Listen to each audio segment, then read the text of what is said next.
Bonjour, on va voir à travers cette vidéo comment je peux représenter deux séries de données qui ont des ordres de grandeur différents. Donc ici, une première série, les ventes, autour de 14 millions, et un nombre de factures qui tourne entre 41 et 43 millions. On va pouvoir comparer ces deux séries de données sur un graphique et surtout essayer d'estimer les évolutions, comparer. Est-ce qu'il y a une qui évolue plus vite que l'autre, donc sur ces 6 dernières années, et donc peut-être expliquer ça par un indicateur de gestion d'analyse qui pourrait être ici la valeur moyenne, le montant moyen d'une facture. Donc dans un premier temps, je vais sélectionner donc ici mes données. Je vais insérer donc un graphique et je vais prendre un graphique courbe basique. Premier constat, nos courbes ici, donc je modifie le titre, nos courbes sont complètement aplaties. Bon, on voit bien qu'il y a une évolution pour les ventes, mais bon, concernant le nombre de factures, vu les ordres de grandeur, hein, on est sur quelque chose de complètement différent. Donc pour ça, je vais sélectionner en fait ici ma série de données. Hein. Donc afficher, alors, je suis reparti sur l'axe, excusez-moi, voilà, la série A. Bon, c'est pas grave, on va l'attraper par ici. Donc je vais avoir ma série ici, nombre de factures, et je vais mettre ça sur un axe secondaire. Bon, de suite, ici, on va pouvoir visualiser effectivement qu'on est sur des tendances un peu différentes. On a des ventes qui évoluent de façon visiblement plus forte, en tout cas sur les 3 dernières années, par rapport au nombre de factures ici, où apparemment on a sur les 3 dernières années une espèce de stagnation.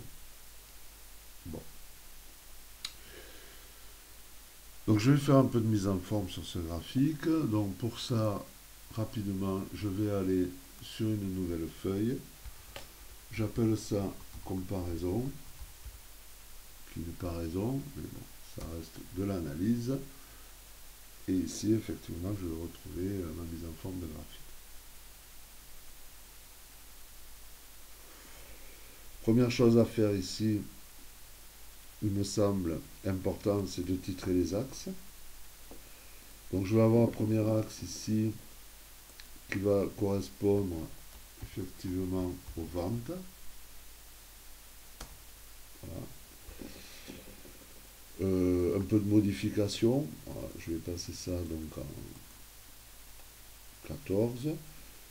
Et puis ici, comme je suis en bleu, je vais mettre, comme la courbe est bleue, je vais écrire ça en bleu.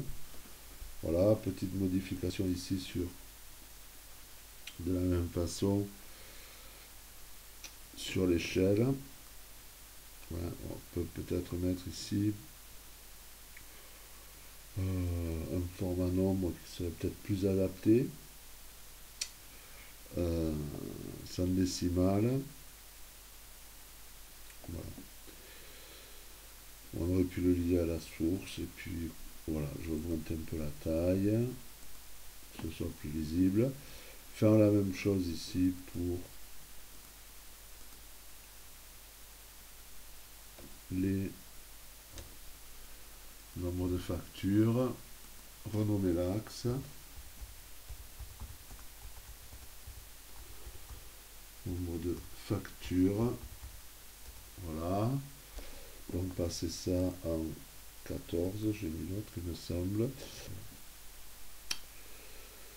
Donc d'un côté on a les ventes, de l'autre côté on a le nombre de factures. Voilà. Donc le titre de l'axe ici est devenu inutile. Donc je vais ici tout simplement le supprimer.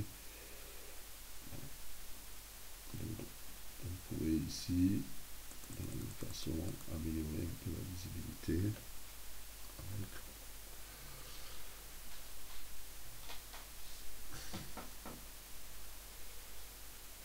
Donc ici, ce qui serait intéressant de savoir, c'est est-ce que par rapport effectivement à la pente là, de nos courbes, quelle est celle qui évolue le plus rapidement.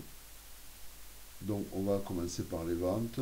Peut-être ici intéressant d'ajouter une courbe de tendance, donc la choisir linéaire. Voilà, donc ici on met un trait en pointillé, voilà, peut-être on peut le grossir un peu pour rendre ça quand même plus visible. Bon, et on voit bien la pente ici. Et puis je vais faire la même chose pour le nombre de factures. D'accord, bon, voilà, linéaire. Peut-être grossir un peu. Ça là, pardon. Ah non, pas c'est ça, je ne sais plus combien j'ai mis. De 25, je vais mettre plus. Là, on est à peu près pareil.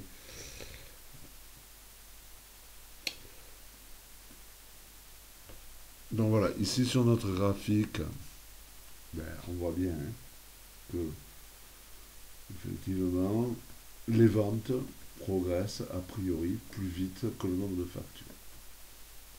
Voilà, donc on a un peu déjà cette première notion qui est après tout assez peu lisible dans le Alors ça, bon, ça peut s'expliquer. Et je fais un peu de place ici, puisqu'on va le rajouter après. On pourrait rajouter ici, effectivement, une troisième courbe, mais difficile de mettre un troisième axe. Donc on va peut-être superposer en fait les graphiques. Donc je peux dans le même graphique en fait en mettre plusieurs, je pense que je l'ai déjà montré, mais là je le refais, ça peut être appliqué ici. Où je pourrais déplacer ma légende. Vous voyez, je peux déplacer ici tous les éléments de ma zone graphique. Voilà, comparaison, tac, on grossit, on maintiendra, voilà. Avec un facteur explicatif qui va être ici la valeur moyenne de la facture. Donc je reviens sur ma feuille 1. Valeur moyenne de la facture. Ok, je pose le calcul. C'est simplement égal donc à mes ventes divisé par le nombre de factures. Voilà. Un peu de mise en forme ici. Je recopie. J'ai ma série de données. Donc je pourrais ici sélectionner les deux données, la série, pardon, les étiquettes de l'axe horizontal plus la série de données et insérer ici un graphique ligne. Et donc aller le superposer en fait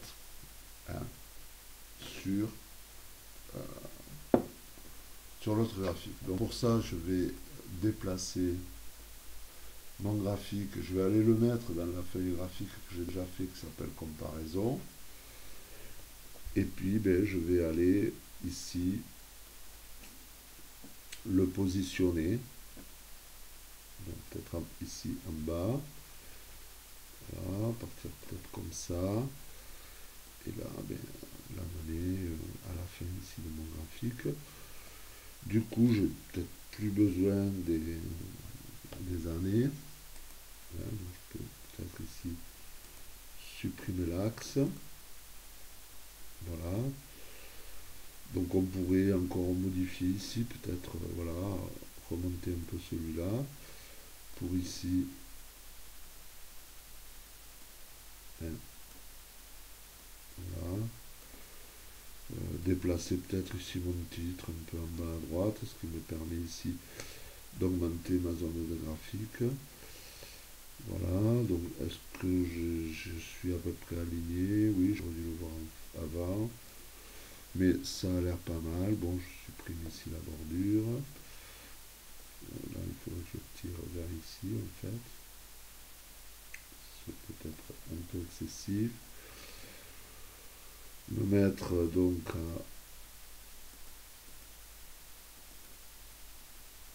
je ne sais pas comment jeter les autres, 14. Non, ça me paraît un peu trop. 12. Voilà, un peu sur la même, voilà, ce qui me permet ici d'essayer d'ajuster ça, de régler ça.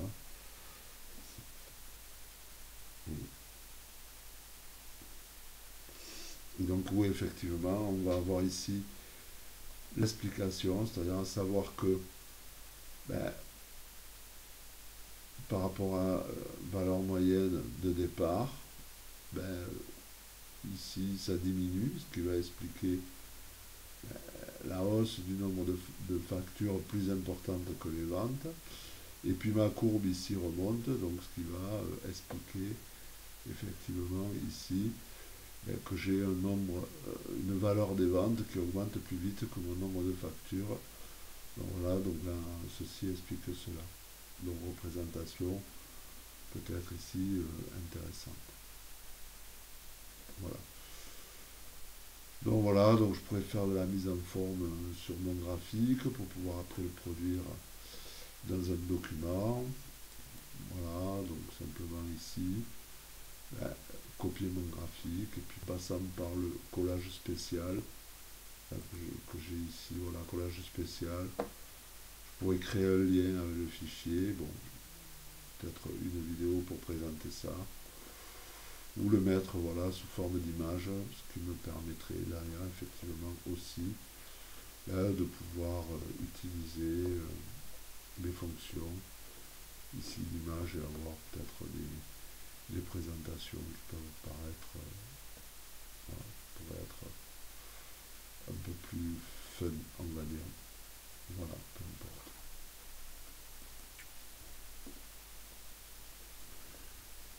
Un axe pour les ventes avec un ordre de grandeur ici. Un axe pour le nombre de factures avec un autre ordre de grandeur qui permet de mettre en relation donc, les deux courbes. Les droites d'ajustement linéaire donc, qui permettent de comparer les tendances en termes d'évolution. Et puis ben, les écarts entre les courbes qui sont ici expliqués par un indicateur qui pourrait être donc la valeur moyenne de la facture qui d'abord a une baisse, les courbes s'écartent, puis remontent, donc les courbes ici en haut se rejoignent. Voilà.